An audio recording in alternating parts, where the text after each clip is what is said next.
Thank you for listening to Depictions Media Radio.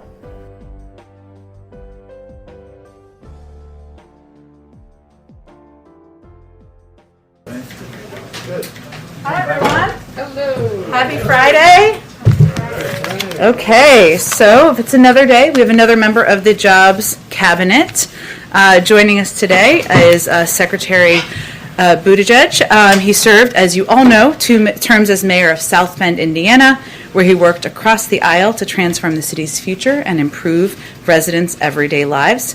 Household income grew, poverty fell, unemployment was cut in half. He helped spark citywide job growth and facilitated innovative public-private partnerships, like a benefits program to improve the city's transportation experience for workers.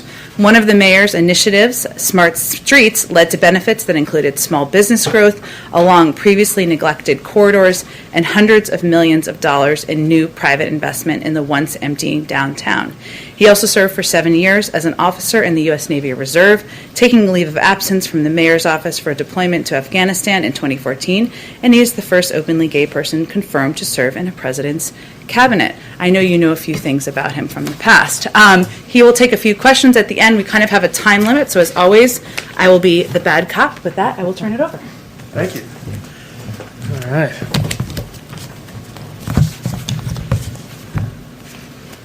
Thanks a lot, Jen, and thanks, everyone. It's a real honor to be here, especially at such an important and exciting moment for the country.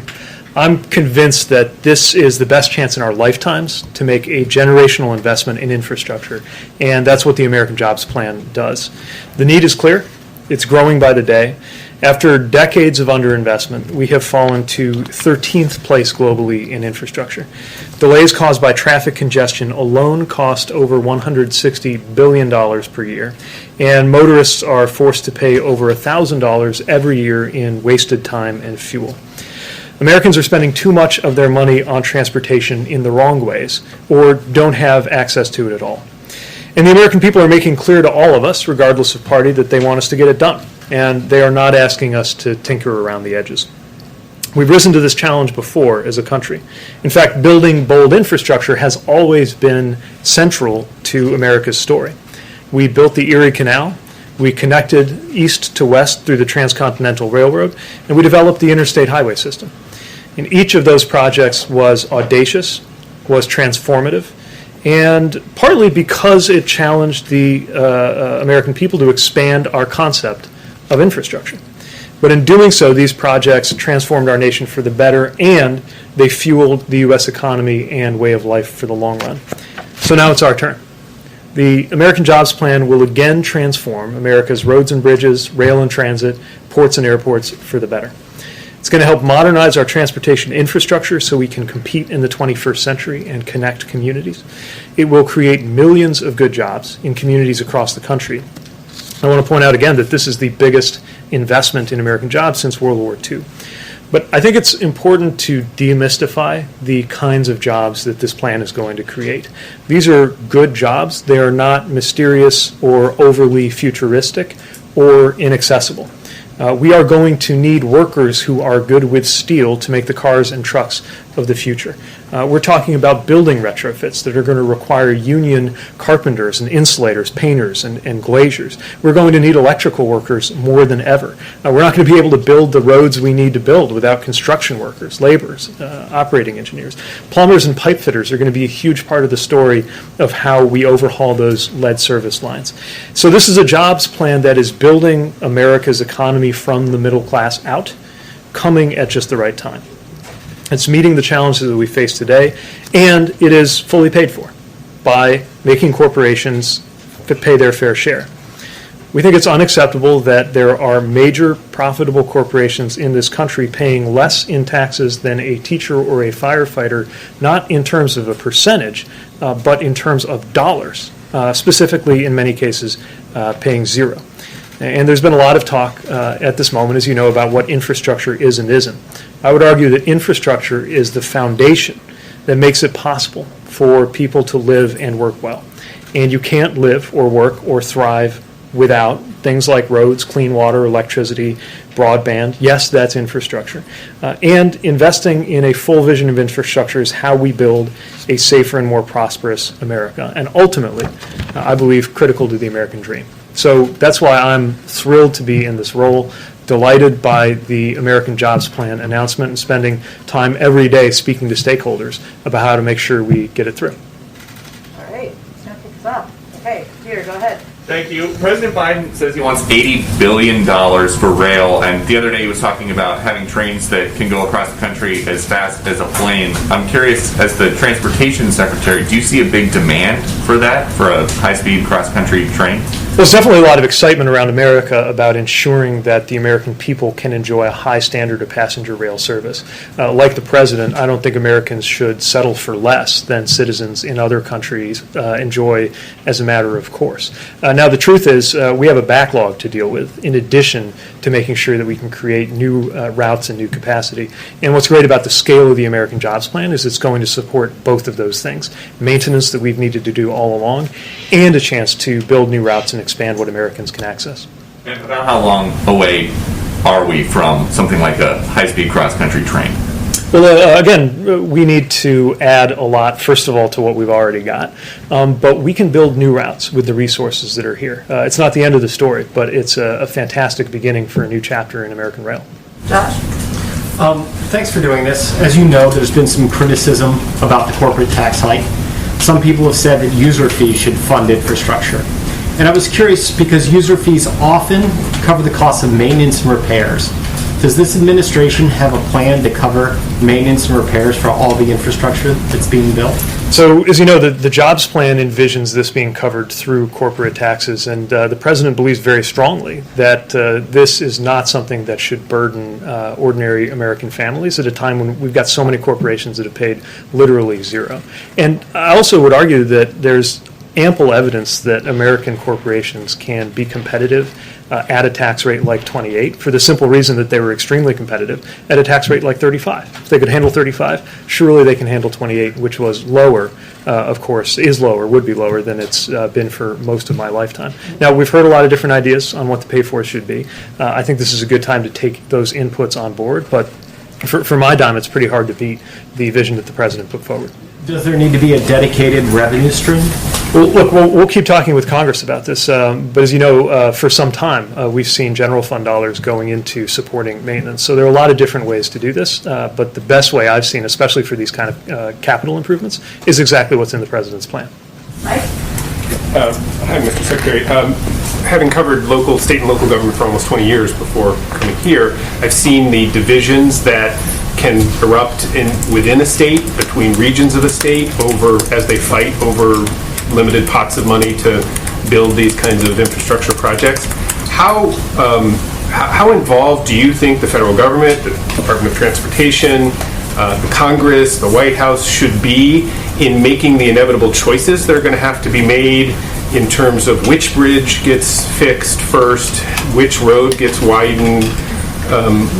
There's obviously not enough money to fix everything and to do everything. And so how much of a role do you envision playing, or is it up to the states to kind of wage the wars they normally wage over this stuff? Well, I think there's always been a push-pull here, right? Because communities often know what is most needed for them. And we welcome that, and I think our program design recognizes that. So I view our role as laying out the broad policy strokes. Even in the existing discretionary grant programs, you've seen this. So, for example, with infra, formerly known as FAST grants, we made sure that first wave of calls for applications clarified that we're looking for great projects that also bear on things like equity and climate that are important to this administration. And you'll continue to see that in the program design. Of course, there's always going to be competition for limited funds, but the other thing I would say is that competition is most ferocious when the funds are most limited.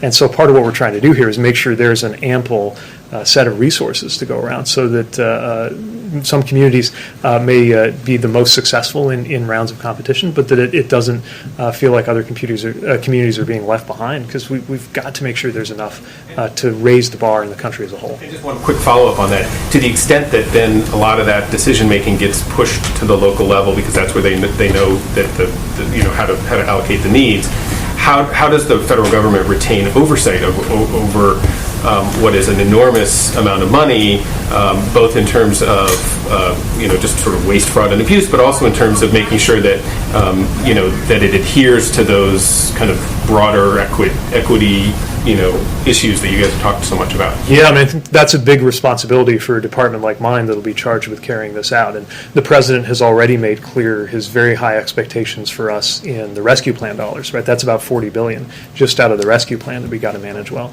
But, he also rightly takes pride in the remarkably low rate of waste, fraud, and abuse in the Recovery Act that he led in the Obama administration. I think now's the moment to make sure we double down on those principles to make sure that the dollars are well spent. And yes, we got to make sure that they actually meet the public policy goals that are motivating us to do this in the first place.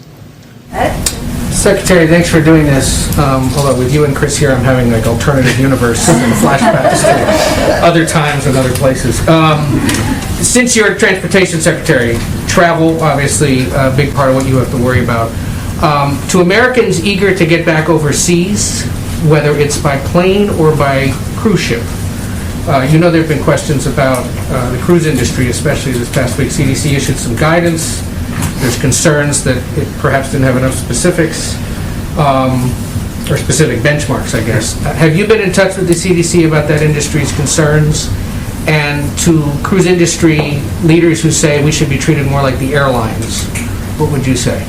Well, the bottom line is safety, right? And look, I'm the Secretary of Transportation. I can't wait for us all to be on the move as much as possible in a safe and responsible way.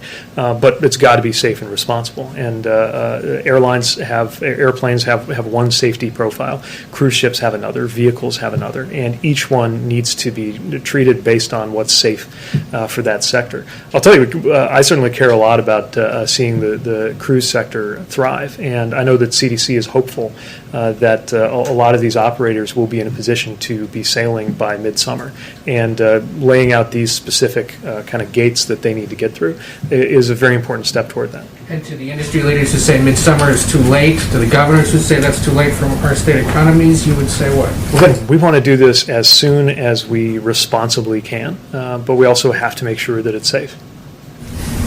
Steve? Once you get the money from the rescue plan, is there a process for speeding the projects, getting construction started? Because there's always delays in permitting and so forth. Yeah, this is another thing that I was glad to see specifically discussed in the jobs plan release, which is the importance of efficiently delivering these dollars. And we see that a lot of countries that have very rigorous standards around environmental and other concerns also have found ways to make sure the delivery is efficient. So provided it does not entail cutting any corners on things that are fundamental policy goals and legal requirements like environmental standards, provided we can do it without cutting corners, I think we can find ways to make sure that the process is more efficient, to look for duplication and try to root that out. And that's going to be an important part of making sure that these dollars do the most good economically. Although I would point out, this is not the same kind of stimulus pattern we were talking about in 2009, right? We're looking for shovel-worthy projects, but we're also looking at shovel-ready projects, but also shovel-worthy projects that are still in that pipeline. To pivot really quickly to planes, there's been problems discovered with the 737 MAX. Dozens of them have been grounded, and this was months after the FAA said they were safe to fly again. I'm curious if you still have confidence in the FAA's decision to lift the grounding of the jet. So my understanding, and we're just looking at this, but my understanding is that this is different from any of those other issues, and that obviously we need to make sure that there's full confidence before these specific aircraft return to the air, and that's what the FAA will be closely monitoring. Thank you. Mr. Secretary, many administration officials, including Secretary Granholm yesterday, frame infrastructure in the context of competition with China.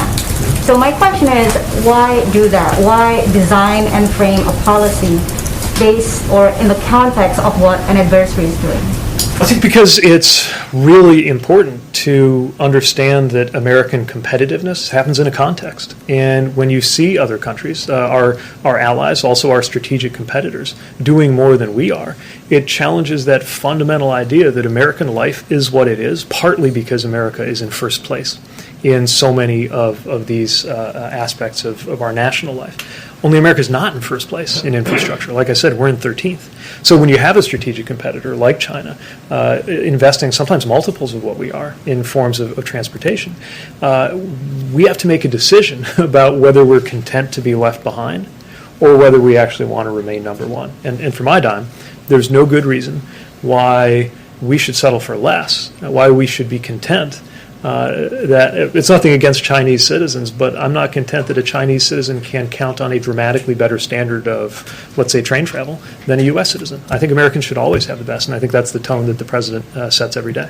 To follow up on that, is it partly also a messaging strategy to get more Republican support? Well, I'll say that I've heard a lot of voices from across the aisle also expressing concern about whether America is falling behind in any number of strategic and economic dimensions. And again, a lot of that depends on what we're investing. And this is nothing new, right? I mean, part of what made the interstate highway system so important was an understanding that our national security in the Eisenhower era was well served by making sure that we had a more connected economy and country. That we're not in the Cold War, and this is not the Eisenhower era, but that principle that national security is at stake applies, especially when you consider that today, one of the biggest threats to our national security is the global security threat posed by climate change. Time for a few more questions. Have you personally spoken with Senator Manchin about this proposal? I'm looking forward to speaking with him soon.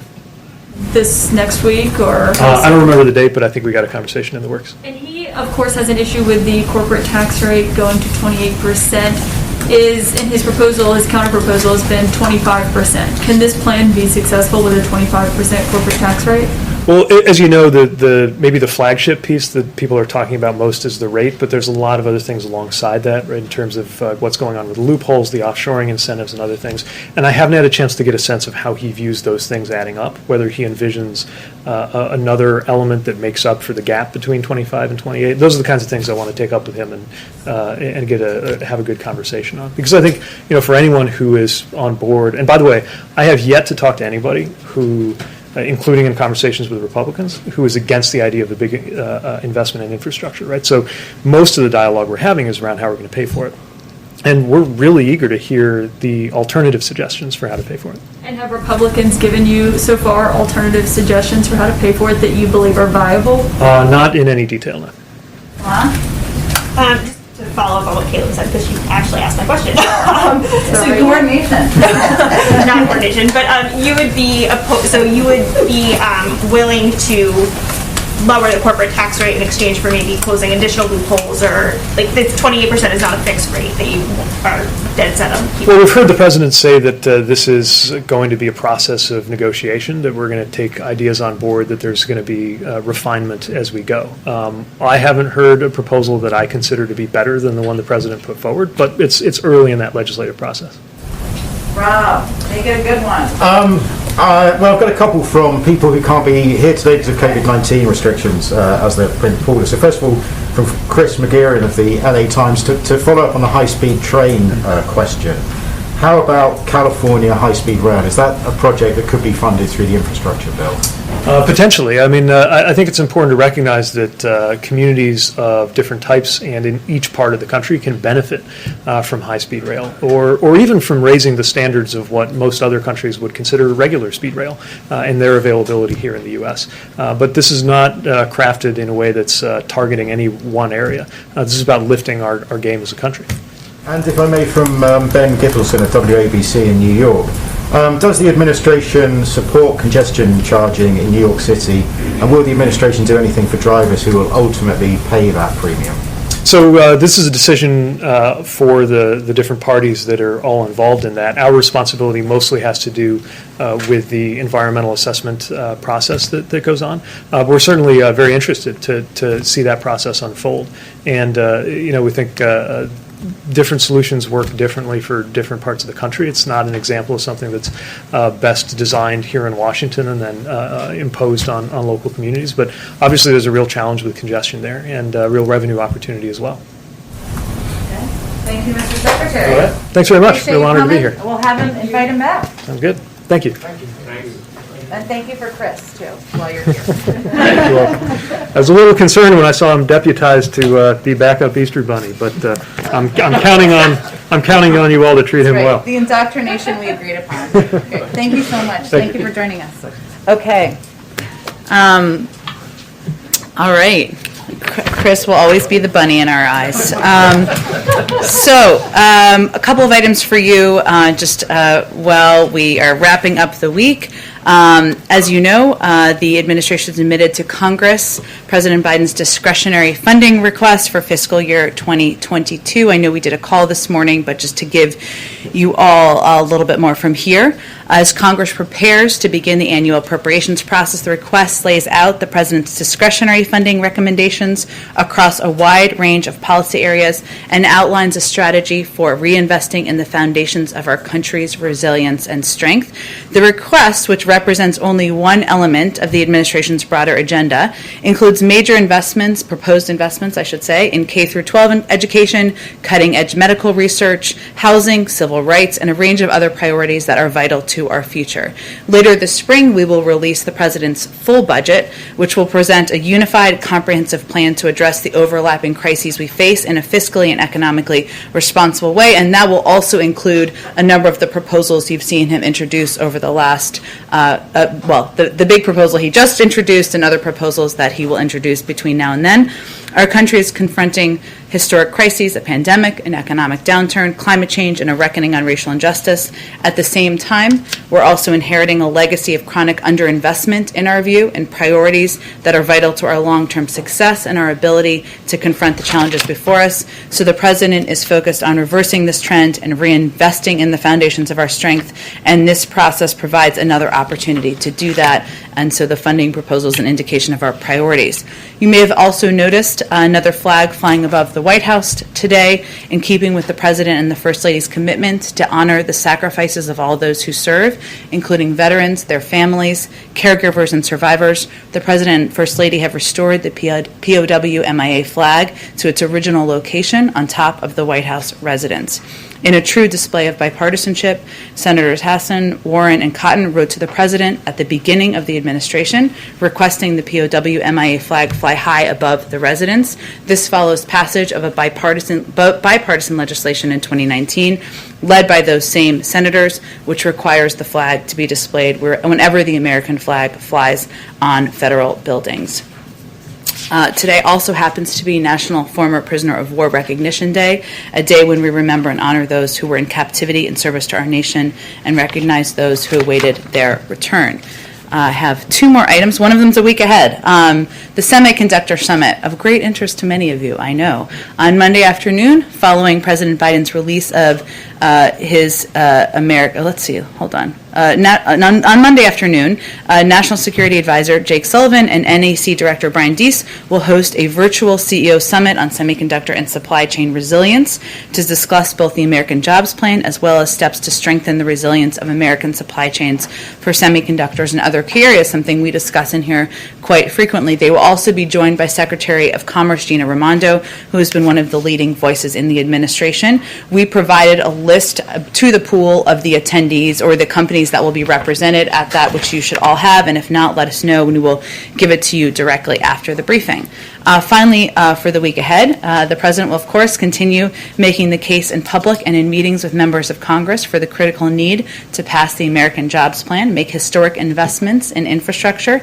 On Monday, he will meet with Democratic and Republican members of both the House and Senate to discuss the American Jobs Plan and the need for a bold, once-in-a-generation investment in America to put millions of people to work. I expect we will provide that list on Monday. Once attendees are confirmed, it will be bipartisan and bicameral, that meeting. As Speaker Pelosi's office announced earlier today, on Tuesday, the President will pay his respects in a congressional tribute for U.S. Capitol Police Officer William Evans as he lies in honor in the Capitol Rotunda. Later that day, he will meet with members of the Congressional Black Caucus at the White House. On Thursday, the President will meet with members of the Congressional Asian Pacific American Caucus. And on Friday, the President will welcome the Prime Minister of Japan. As you all already know, this will be the President's first in-person visit with a foreign leader, reflecting the importance of our bilateral relationship, and I expect they will take some questions after that meeting. With that, Josh. Thanks, Jen. Three things real quick. First, the discretionary spending proposal tries to make investments in the country that the administration says couldn't be made because of the 2011 Budget Control Act and the caps on spending. That deal had to be reached with Republicans, and I'm curious, what gives you more confidence that an increase in discretionary spending can be reached with today's Republicans than the Republicans of a decade ago? Well, I would first say that any budgetary proposal, including a discretionary proposal that is not a full budget, is an opportunity to outline the priorities of the existing administration.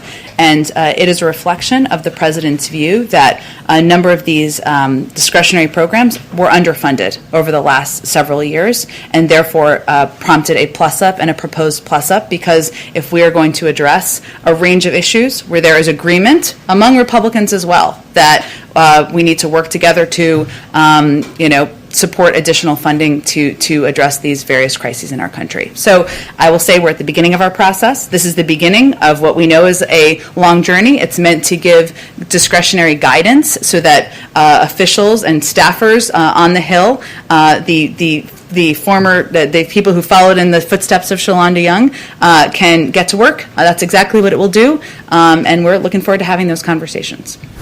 Two, does the president have any thoughts on the votes of Amazon workers in Alabama against unionization, something he kind of encouraged them to take that vote? Well, the president has said that whether to organize a union is a worker's choice, and the National Labor Relations Board has a process for ensuring there is an accurate count of the votes cast in selection so that we can know what choice the workers have made. So the president is going to wait, just for your own planning, for the NLRB to finish its process and declare a result to make a further comment. But I will say broadly, as you know and you alluded to in your question, we know it's very difficult for workers to make the choice to form a union. That's why the president's American Jobs Plan includes protecting the Right to Organize Act, which would give more workers the ability to organize and bargain collectively with their employees. And that's a fundamental priority for him, something he's fought for throughout his career. But we will wait for further comment until the NLRB concludes their analysis. And then North Korea's leader said the country's economic woes right now are the worst since the famine in the 1990s. Does that create any additional security risks for the U.S., and are we under any obligation to deal with the humanitarian crisis? Well, first I would say that no actions that we are taking as it relates to sanctions are meant to be targeted at the North Korean people. They are in the conditions and the circumstances they're in because of the actions of their leadership.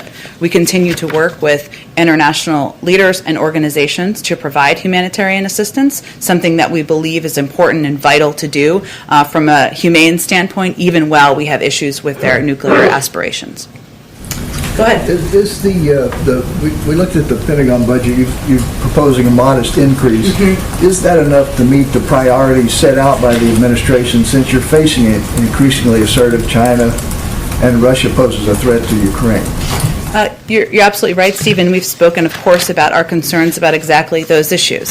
I will say that first that this is a proposal for to give guidance to the Hill and hardworking budget staffers on the Hill as they put together the 2022, budgetary plans. The focus of the plus-up on defense is meant to address a couple of issues over that period of time, promoting diversity and inclusion in the armed forces, fulfilling our commitments to military families. Part of it goes to military and civilian pay increases, or that's what is proposed, prioritizing defense investments in climate resilience and energy efficiency. We believe it provides a robust funding level for the military forces needed to deter war and ensure our nation's security is grounded in the administration's interim national security guidance. But again, there will be a full budget later this spring that will be proposed by this White House. Secondly, China's been conducting military exercises around Taiwan. How do you interpret these moves? Are you concerned that they might invade Taiwan? First let me say that we're not looking, as you know, for confrontation with China. our focus and our relationship is one based on steep competition. We have been clearly, publicly and privately expressed our concerns, our growing concerns about China's aggression towards Taiwan.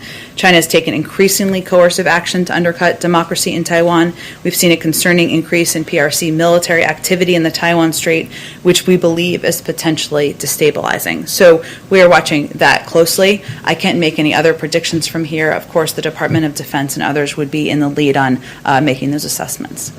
Go ahead. Jen, thank you. The President's commission on expanding the Supreme Court is out. We know he's going to wait for the results. What is the President's view of the calls for Justice Breyer to step down?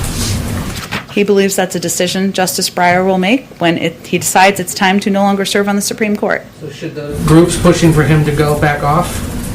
I think I can just speak to what the President's view is of the Supreme Court Justice's ability to make his own decision. And outside the inauguration, when he was sworn in, has he had any conversations with Supreme Court justices? Not that I'm aware of. I'm happy to check if there's anything we can read out. Next week, Congress gets back. You announced this bicameral bipartisan meeting. You're entering an interesting phase where in the House and the Senate, there is now a single vote margin between the two parties. And in essence, 1, 2, or 3 members of your own party could upend the President's legislative agenda. How are you guys recalibrating to deal with this closer majority or closer margin in both chambers as you try to get these incredibly expensive and ambitious plans passed? Well, first I would say that what an interesting time to be in Washington and be all of you. Our focus has long been working with Democrats and Republicans. That is the President's objective. And obviously the close margins make that a necessity. And so when he is inviting members here, he's inviting not just one wing of a party, not just one wing even of his own party. He wants to have the discussion about how we can work together to address our nation's outdated infrastructure and rebuilding our workforce for the future. Now, from our vantage point and from our viewpoint, we've seen there have been a number of Republicans in the Senate, I'll give you more homework, but you probably know this off the top of your head, Ed, who have supported infrastructure bills, who have supported, the WRDA bills, who have supported legislation that is consistent with what the President is proposing. And as Secretary Buttigieg just conveyed, in a lot of the discussions we're having, most of the disagreement is about the size. Some think it's too small, some think it's too big. It's like Goldilocks. We'll have those discussions, but also about the pay-fors. And so those are the conversations that we will have. But largely the margins in Washington don't change our approach, because the President was elected because he was committed to working with both parties, to working together to address the crises our country is facing. Go ahead, Peter. Thank you very much. To follow up on Ed's questions about the Supreme Court action today, President Biden once said in 1983 he thought court packing was time back machine. Oh yeah. He said he thought that court packing was a bonehead idea when FDR tried it. So why ask a panel now to go and see if it is a good idea? Well, first, the panel is being asked to take a number of steps, including the pros and cons on exactly that issue. But they will also be looking at the court's role in the constitutional system, the length of service and turnover of justices on the court, the membership and size of the court, and the court's case selection rules and practices.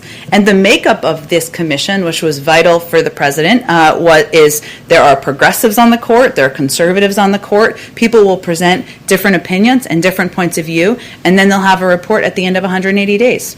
Okay, and then about immigration, the U.S. government is now reportedly spending $60 million a week to shelter migrant children. That adds up to $3.1 billion in a year. Where is that money coming from?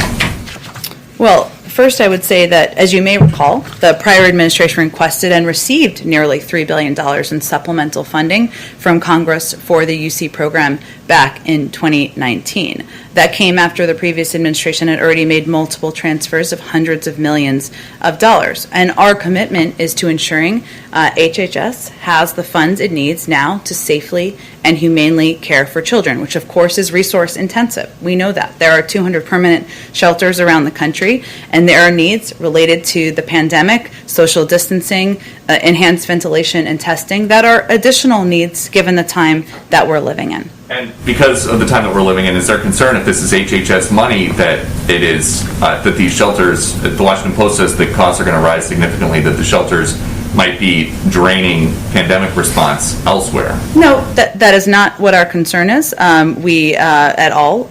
We have funding for the pandemic response. I'm just conveying to you what we feel this cost is and why it is at the rate it is at this point in time. And then just one more. Texas Governor Greg Abbott says that he asked the Biden administration to shut down the temporary shelter for migrant kids at the Freeman Coliseum in San Antonio because he says he has gotten information that children there are being sexually assaulted. Is that facility going to be shut down? Well, first, we take safety and the well-being of children in our care very seriously, hence our earlier conversation about the funding spent to keep them safe during the pandemic. His claims will be looked into and investigated by the Department of Health and Human Services. Currently, we have no basis for his call to shut down the San Antonio Freeman Coliseum as an intake site, but we will, of course, we take these allegations seriously, and they will be investigated. The last one would just be, you said this week that you guys are trying to make the processing more efficient and effective, and that you're addressing this in a humane way that keeps these kids as safe as we possibly can. If these allegations are true, how is that consistent with what you guys are? Well, again, we are looking into these allegations. We take them seriously, and our focus remains on the safety and well-being of children. Hence, we're looking into them and taking it very seriously. Go ahead, Caitlin. Thank you. On the Commission for the Supreme Court, when President Biden first disclosed this idea, I believe he was still a candidate when he said this, he said he wanted recommendations as to how to reform the court system because, quote, it's getting out of whack. Yet this commission is not going to actually make recommendations. They'll be doing a report 180 days. That will be released to the public. But it's a report, but it's not them actually making recommendations to the president. Well, I'm sure he'll take a look at that report that this diverse group of members are putting together, thinking through over the next 180 days, and it will impact his thinking moving forward. So, but it won't explicitly say, here's a recommendation from what we've studied to do X, Y, Z. It's meant to be a report and a summary of their discussions and their findings. I don't know what it will look like, and I'm not going to get ahead of what their process will be. Okay, and then of the lawmakers who are being invited on Monday, who picked the group of lawmakers that are being invited? Was it the president? The White House? These decisions are made in coordination between the Legislative Affairs team and, of course, with the approval of the president and who will be invited. And I will just say that whenever we have the final list, this will be the first of what we envision, as you can see by his schedule next week, to be many meetings and many of them bipartisan as well. And is it important for him to have Senator Manchin there on Monday? I'm not sure if he will be a part of it or not. He's somebody that we're, of course, in close touch with, and we look forward to working with as we move the American Jobs Plan forward. Okay, and my last question on Johnson & Johnson, given just how much money the federal government has given them and the president has ordered an additional 100 million doses from them, has he actually spoken with any of the executives at Johnson & Johnson given these uneven numbers of doses that we're seeing coming in and how slow they've been to get an even, steady supply of production? Well, I would say that our COVID coordinator, Jeff Zients, and other members of our COVID team are typically the appropriate points of contact with leaders from any of these companies. We always expected there to be up and down their production. We, of course, as you all know, because we've been talking about it, they have taken steps and they've worked closely with HHS to work toward FDA approval. That's obviously up to the FDA for the emergent facility, which will certainly enhance their production capacity. But we see this as, our role here is to take steps we can from the federal government along the way to help ensure that we are getting as much J&J supply and doses out to states, out to the American people, so that it can contribute to our recovery from the pandemic. But we always knew, we've known for some time that there would be ups and downs on the road. But I think also we thought that they would have a lot more ready by now than what they have produced. I mean, according to the initial federal contract even, it's far different than what that was supposed to be. Understandably, there are issues, but does the president feel that this rises to the level that he should make a phone call to someone at Johnson & Johnson to discuss what's been going on? He's confident in the role that the COVID team plays, and we've also been assured by Johnson & Johnson that they remain committed to meeting their contract of delivering 100 million doses by the end of May. Go ahead, Mike. Two things. First, to follow up on Caitlin's question about the commission, it is my understanding that the commission has actively decided not to make any specific recommendations for or against the issues that they're examining, whether that be term limits on justices or expanding the size of the court. That does differ from what the president seemed to say as a candidate. Are you suggesting that he wants the commission to change that direction and actually come to him with specific recommendations? No, I'm only suggesting that he asked his team to put together this commission to reflect a diversity of viewpoints, which it certainly will. And I'm certain that when that report is released in 180 days, their work has not even begun yet. He's going to sign it. Once he signs the executive order, it can officially begin. That will, of course, impact his thinking moving forward. But he wants smart legal experts, people who have been thinking about these issues for decades, to have a discussion and a debate about it and deliver him a report that we will again be delivering to the public, and you all can read once it is completed. Okay. And then on Afghanistan, there are reports out about growing frustration among the commanders and the military and the president's generals about the president's indecision on the question of what to do by May 1st. What do you say? What does the president say to his generals and the people that are dealing with the situation in Afghanistan as to why we're now just weeks from this deadline and we still don't have an answer as to which way it's going to go, whether the troops are leaving or not? Well, I know there was a report with unnamed sources, so we don't know who those sources are, of course, which I know is typically frustrating to all of you. But the president's commitment is to bringing a responsible end to the conflict, removing our troops from harm's way and ensuring that Afghanistan can never again become a haven for terrorists and that would threaten the United States or any of our allies.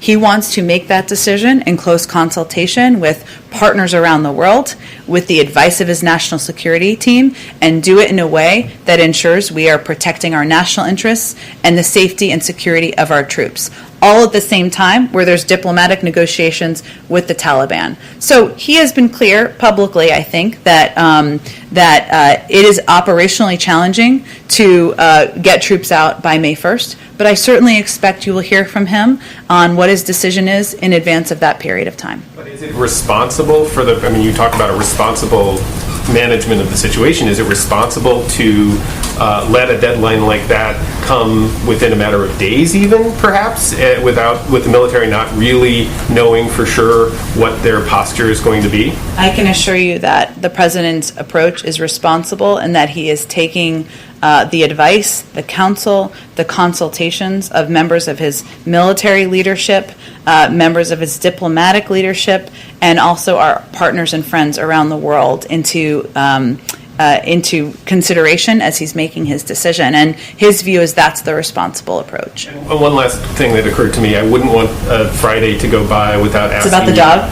No. Let somebody else do the dog. It had a dog feeling in the air today. The speech to Congress. Sure. You did a week ahead. I know. Didn't seem to have that included in there for next week. It will not be next week. It will not be next week. So do you have any better? I think you said yesterday or the day before you're still working with the Speaker's office, but nothing new to add? Nothing new to report. And I would just remind you that whenever a date is finalized, the invitation would be officially issued, right, from the Speaker's office. So, but we are still working on it. Part of the question about that would be, though, you've obviously now, you're stacking up things that you need to sell, that you and the White House and the President need to sell to the American public. Mm-hmm. You've got the jobs plan now. You've got the budget that you've added on there. Yeah. Presidents typically use these moments of a speech to Congress and to the public as an opportunity to sell this, to kind of make the pitch. Are you guys depriving yourselves of some opportunities to do that by delaying this? I promise you we will have something to sell in the speech, and we will use it for that opportunity. Go ahead, Patsy. Thank you. Jen, my question is about U.S. global response to the pandemic. Now, we know that we've given $4 billion to COVAX. There's the initiative with the Quad, some vaccine sharing with Mexico. But what we haven't heard from the administration is a kind of comprehensive and detailed strategy in terms of what the U.S. is doing to help the world recover from the pandemic, not just in terms of vaccine sharing, but also supporting financing mechanism or manufacturing, what have you. And I know that you've just appointed the Global COVID Response Coordinator. When can we expect her to be here to share the administration's strategy with us? Well, we're happy to invite her. She works out of the State Department, right? So I would expect that she might speak there first if you or a colleague is over there covering. I would say, look, that our approach is that the president remains committed to playing a constructive role in the global effort to defeat the virus. That includes contributing through COVAX. It includes obviously lending doses to Canada and Mexico. It includes considering a range of requests that are coming in from around the world. But as we've also seen, this is a very unpredictable virus, and his first priority is ensuring that the American people are vaccinated. And that means we need to plan for supply so that we can, when we know what's most effective for kids, that we can plan around also different things that come up, as we've seen over the last week or so with Emergent and Johnson & Johnson, that we have enough supply and enough capacity, and we've done enough contingency planning for that. That's our first priority, but we will continue to be work to play a constructive role in the global community. I understand that the strategy is to be oversupplied and overprepared for domestic needs, but at what point should the administration consider pivoting from just focusing on domestic needs and start responding to global needs, particularly at a time when China and Russia, as you know, is increasing in terms of their vaccine diplomacy? Well, when we are confident in our supply at home, we will share vaccines, including through COVAX. I have one more. Okay. Yesterday you mentioned that the administration is concerned about Russia's increased military presence in the border with Ukraine. Can you confirm reporting that the administration is considering to send warships as a show of support to Ukraine in the region? I would point you to DOD for anything about our military assets. Go ahead, Jenny. Thanks. On the climate summit, I think we're now 2 weeks away, and I asked a couple weeks ago if there was any plans to have a bilateral with the Chinese president on the sidelines of it. So first, has the White House made a decision on that? And then two, do you plan any bilaterals on the sidelines to conduct any business outside of the overall climate summit that's taking place? It's a great question. We're still figuring out what the additional components or what the format of the summit will look like. We've invited about 40 leaders from around the world, so there's obviously a lot of scheduling to be done, but I expect we won't have a final update on that until we get to be probably within days of the summit. Okay. Sure. Go ahead. Thank you very much. Two questions, if I might. One on Ukraine. So you've had a response to SolarWinds and the past election meddling pending for, well, ever since we've been doing this. But is there any concern that the new challenges from Russia are kind of piling up now? And is the administration, which is obviously still a new administration, ready for that? And as an example, does the administration have, ready to go, a response if Russia were to send some of those troops, or all of them, into Ukraine? Which is obviously not impossible. And if you do have a response ready to go, have you communicated it to the Kremlin as a means of deterrence, you would hope? Well, first I would say that of the actions that have already been taken that we've had ongoing reviews about, we've been clear, but I will reiterate, there will be consequences, some unseen and some seen. We will hope to have more about those soon. I know you guys are tired of hearing that, but hopefully soon. As it relates to the escalating Russian aggressions in eastern Ukraine, including Russia's troop movements on Ukraine's borders, we are, of course, in close consultation and working with partners and allies in the region to assess, to share intelligence, to determine what's happening, and what can be done about it. But I'm not going to get ahead of that internal diplomatic process. Have you made that call, as it were, to the Kremlin to say, you do this is what's going to happen? To try and put them off or not? I wouldn't say that's exactly how it goes down, but we of course communicate closely. I will say we communicate at many levels, as you know. There was a call that was done at the defense secretary level just last week with the Russians. There was also a call done by our Secretary of State. We, of course, communicate at many levels that are even far below that. And, of course, the President spoke with the President of Ukraine just last Friday. So I can assure you there is ongoing diplomatic engagement between us and a number of countries in the region, including Russia, including Ukraine, including our European partners and allies who share a number of our concerns about the aggression of Russian movements on the border. Thank you. And the other question, domestic, on the infrastructure, where on a scale of 1 to 10, if you could do that? Probably not, but try me. I always love yes and no questions. Well, this is a 1 to 10, so okay. I've got 10 to it. Go ahead. Does the President, who is an avowed bipartisan guy, put getting one or more Republicans to support this?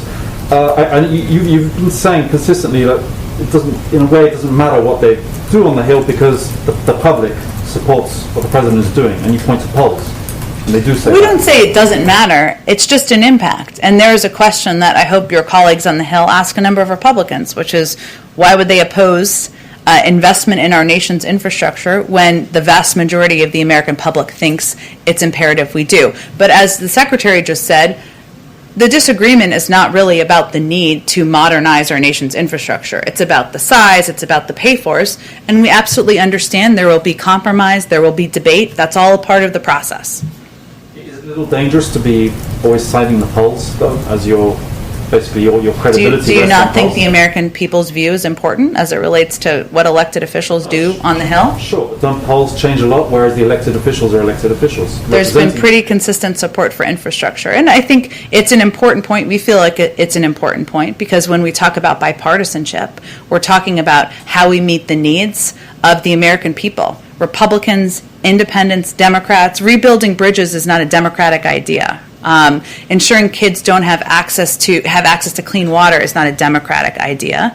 Broadband access probably actually impacts more rural areas that might be leaning more Republican than Democratic if you look at it, the maps across the country. So our point is this is addressing not a political issue. This is addressing a vital need in the country that impacts all of the American people. I think that's a 7.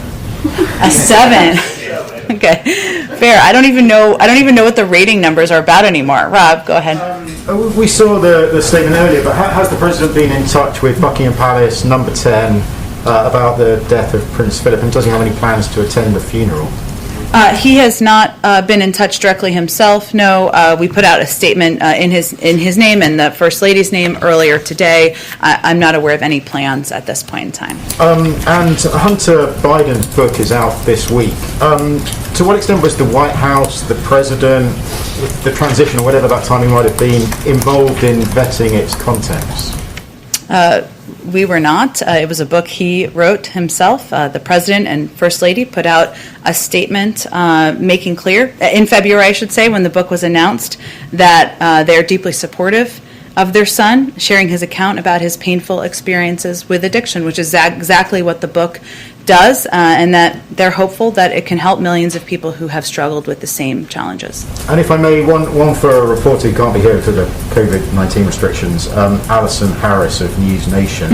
A Police Star Families report shows that almost half of active duty troops won't get vaccinated against COVID-19. Members of Congress have sent a letter... Because of their hesitation? Yes, okay. I believe so.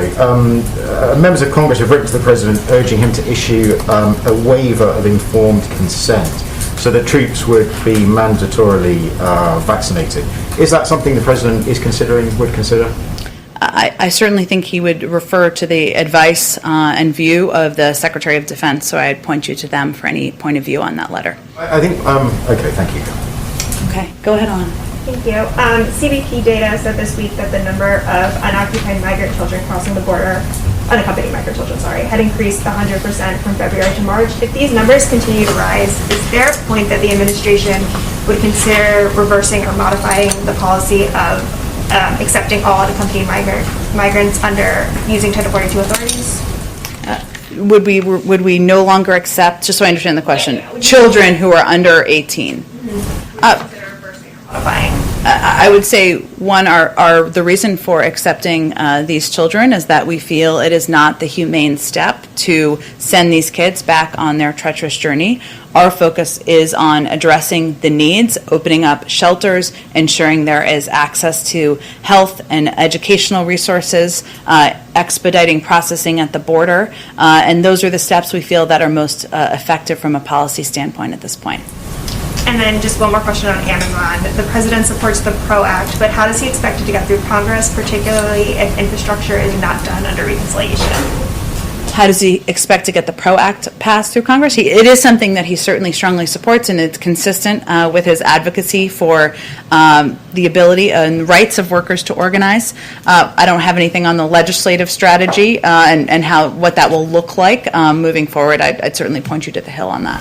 Yeah. Go ahead in the back. Thanks, Jen. I want to ask you about the case of a 10-year-old Nicaraguan boy who was, videos went viral when he was seen walking the desert by himself, saying that he had been dumped by the group that he was with. Through our reporting, we now know that this child had been deported with his mom days prior. His mom is kidnapped in Mexico. He was able to free himself through a family member who paid ransom, and that's how he ended up back in the U.S. So I have two questions for you on that. One, why does the U.S. government continue to deport these people back to Mexico to dangerous situations and not to their countries of origin? And the second question is, the president back in October of 2020, in a conversation with Univision, said that he would grant deportation moratorium to Nicaraguans as well as Venezuelans and Cubans. That happened for those two other groups, and not for Nicaraguans. So you have an update on that and why that hasn't happened? I don't have an update on the second. I'm happy to check and see with our diplomatic team what the status is and if there's any particular update. I would say in terms of deportation, it's handled, as you know, in a case-by-case basis. I would have to look into the specific details of this case. Department of Homeland Security might have more specifics if they can share them on why they were sent back directly to Mexico. But it's not just this family. All the families are being sent right back to Mexico and not to their home countries. Do you know why? I don't have any more information, and they're all handled in case by case. We don't typically speak about each case given privacy concerns, but I can see if there's more we can share on this particular case. And let me ask you what happened earlier in the week when the president of El Salvador did not welcome and did not want to meet with Mr. Zúñiga. What do you make of that, and how can you work with that government if those relationships seem fractured in a way? Well, you're right that when Special Envoy Zúñiga was in El Salvador, he did not meet with the president, but he did have productive meetings with the foreign minister, other senior officials, such as the Attorney General, OAS representatives, members of civil society, private sector leaders, and others, so we felt it was still quite a constructive trip. These meetings, in our view, lay the foundation to build on the already strong bilateral dialogue we have with the administration at all levels, and we'll continue it from here. Can you move forward without the president being involved, the president of that country? I don't think they're predicting he won't be involved. He just didn't have a meeting when Ricardo Zúñiga was in El Salvador on the last trip, but he had a number of other constructive meetings, which we feel are a strong basis and foundation for moving forward. Go ahead in the back. Thank you. Do you see any changes in the Chinese behavior or the approach which the Biden administration is asking China to do that? Sorry, the masks make it hard sometimes to hear, and I know you're all the way in the back. Do we see changes? Do we say it one more time? Yeah, you have reached out to Chinese. Even president has spoken to the Chinese president. There have been several rounds of talks of a phone with the Chinese. Do you see any changes in the Chinese behavior or the approach to address your concerns? Well, I would say we're less than 100 days into our administration. What we can control is how we approach our relationship with China. We see it as one that is about competition, not about conflict. And our focus is also on approaching the relationship from a position of strength. So that includes rebuilding, investing in our workforce at home, things like infrastructure investment, ensuring we have broadband access across our country certainly fit into that category, and also working very closely with our partners and allies in the region and also across Europe. So that's how we're approaching it. In terms of assessments of their changes in behavior, I would leave that to all of you to assess. But how do you characterize the response from the Chinese in the first 100 days? I don't have a new assessment from here. We are approaching this from a position of patience. We're not in a hurry. We are working to strengthen our conditions at home, better support our workforce, ensure that we are approaching the relationship from a position of strength. In your week ahead, you said Prime Minister of Japan will be coming here next Friday. Yep.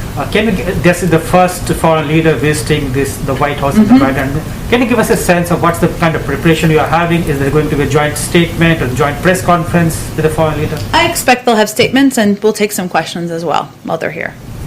Okay, there's one more on Russia, follow-up on Russia. The Bloomberg has said that the review is over and the administration is discussing potential retaliatory measures at this stage. Can you confirm that? Is the review over, or you're considering some actions against Russians? I can confirm there will be consequences, some seen, some unseen, and we hope to have more on that soon. Thank you. Go ahead. Hi, thanks. I wanted to ask about the infrastructure plan and Sure.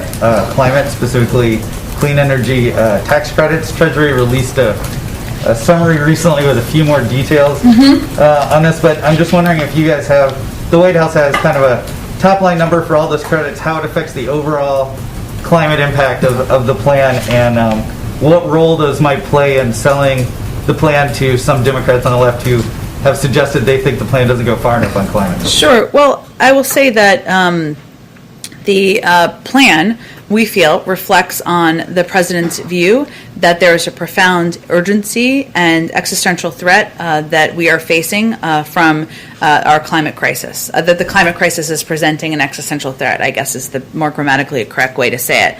And we believe that he wants to take every opportunity we can to help address that. So the American Jobs Plan will position the United States to meet President Biden's goals of creating a carbon neutral power sector by 2035 and a clean energy sector by 2050. It will do that by building modern, sustainable, and resilient infrastructure, ensuring clean, safe drinking water is a right and available to all communities, revolutionizing electric vehicle manufacturing, mobilizing the next generation of conservation and resilience workers. This will not be the totality of what we do to address the climate crisis in the Biden-Harris administration, but it is certainly an important step and one that we've had positive response from a number of members. Specifically on the clean energy tax credits, do you have any other, again, top line numbers, or do you have any idea of when those may be forthcoming? And just so I understand the top line numbers in terms of the impact of the tax credits? Some of the credits you guys want to extend, et cetera, but does the White House have actual dollar figures for how many billions of dollars that represents, et cetera? We did put out a 25-page fact sheet. If it's not in there, we will certainly get you more specifics, and we hope to have state-by-state details early next week. Thanks, Jim. Oh! What? Oh, he's a new member of our, I'm just kidding. What we're going to start doing is we are going to start taking a question from a regional reporter who does not live in Washington, can't be here.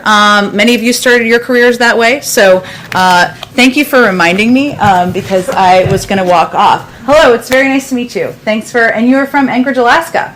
Come to us from Yes, I'm here at the state capitol in Juneau today, though. Great. Thanks for joining us. So, this is the White House press corps.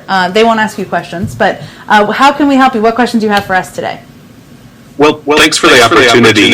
The Secretary discussed the CDC limits on cruise ships, but here in Alaska there's a second block that applies because ships must stop in Canada on the way to Alaska, and Canada isn't allowing cruise ships right now. Here in the state, Republicans and Democrats have requested a temporary waiver of the law that requires that Canadian stop. And what does the administration think of those requests? That's possible. Oh no! Did you hit your mute button? Uh-oh, you didn't hit your mute button, did you? That may be on our end. Can you hear me now? Yes, apologize for that. We heard the first part of your question, but you may have to repeat it so we can hear it. Okay. So Republicans and Democrats here have requested a temporary waiver of the rule that blocks cruise ships from coming to Alaska without that Canadian stop. And I was curious what the administration thinks of those requests and whether action is possible before the end of the summer tourist season. Well, we heard about this earlier from some of your colleagues here in the White House briefing, not specific to Alaska, but the cruise industry in general. It's certainly an industry that we want to thrive, and we just want to ensure it is, we are reopening capacity in a safe manner and doing that as quickly as we can. I will say that we have been working with Senator Murkowski and Alaska officials on engaging Canada and finding ways to assist the cruise ships. That's a process that's ongoing. Fortunately, I don't have more details, but it is something we are fully aware of, that we are working with your senators on to help address, and we certainly recognize the importance of the cruise ship industry to the Alaska economy. Thank you so much for joining us. We appreciate it from Alaska. Okay. Well, thank you guys. Happy Friday. Have a great weekend. This show has been produced by Depictions Media. Please contact us at depictions.media for more information.